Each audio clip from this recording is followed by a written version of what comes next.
नाजरीन, social media पर इस वक्त अदाकारा हानिया आमिर और गुलकार आसिम अजहर एक बार फिर खबरों की जीनत बने हुए हैं, जहां एक कॉन्सर्ट की वीडियोस ने इंटरनेट पर तहलका मचा दिया है।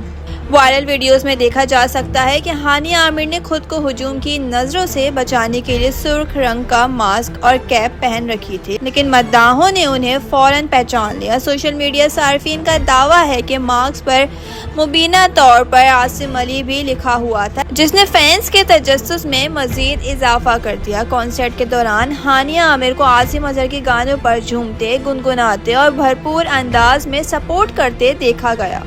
वीडियो में एक लम्हा ऐसा भी आया जब आसिम अजहर स्टेज से झुके और हानिया आमिर से खास अंदाज में हाथ मिलाया, जिसके बाद हाजरीन के शोर और सोशल मीडिया पर कयास आराइयों का तूफान आ गया। अब सवाल ये है कि ये सिर्फ दोस्ती है या फिर कोई नई कहानी जन्म ले रही है। आप क्या सोचते हैं? अपनी राय कमेंट सेक्शन में ज़रूर बताएं।